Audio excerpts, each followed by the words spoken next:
आप सबके बीच में बोल रहा हूँ, कहाँ खड़ा होना है संघर्ष 2 के लिए। पवन सिंह सबसे पहले मिल गए, अच्छी बात है, बहुत अच्छी बात है। तो आई थिंक सबको मिल के है ना। नमस्कार दोस्तों, तो कैसे हैं आप सब। उम्मीद है कि आप लोग अच्छे होंगे, मस्त होंगे, अपने अपने कामों में व्यस्त होंगे। दोस्तों दरअसल दशहरे के मौके पे संघर्ष 2 और एक साथ में हर हर गंगिया संघर्ष 2 के प्रमोशन में अब पवन सिंह भी जुट गए हैं। जरा इस वीडियो के ध्यान से देखिए। बरसाई जाए, बिल्कुल हमारे छोटे भाई की फिल्म है जिसका नाम है खेसारी लाल यादव। ठीक है, हमारी इंडस्ट्री का सुपरस्टार है, लाडला है, प्यारा है, दुलारा है, ठीक है, ट्रेंडिंग स्टार है, ठीक है। तो हमारे भाई की फिल्म आ रही है संघर्ष 2।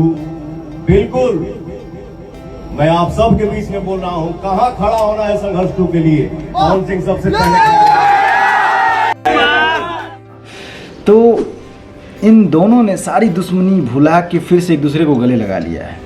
बहुत खुशी की बात है भोजपुरी के लिए कि जो लोग एक दूसरे को झगड़ते थे, लड़ते थे, जो नहीं बोलना था वो भी बोलते थे। ये लग रहा था कि विवाद थमने वाला नहीं है, रुकने वाला नहीं है। आखिरकार इन्होंने ख़त्म ही कर दिया एक दूसरे को गले लगा के।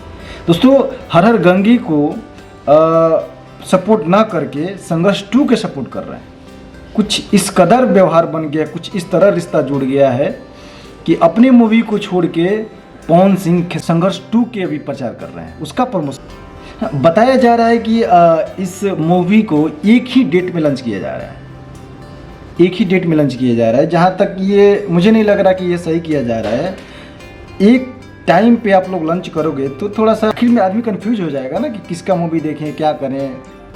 थोड़ा आगे पीछे करके इसको लॉन्च करना चाहिए था इस मूवी को, ताकि दर्शकों को प्यार मिले इस मूवी को। लेकिन अच्छी बात है पवन सिंह खेसारी। देखते हैं कि अब खेसारी हर हर गंगे का कब प्रमोशन कर रहे हैं। दोस्तों आपको देखना यह है कि हर हर गंगे का क्या खेसारी प्रमोशन करेंगे, अब ये देखना है। क्योंकि पवन सिंह तो अब दिखा दिए, अब क्या हर हर गंगे का खेसारी प्रमोशन करेंगे, अब ये देखना है।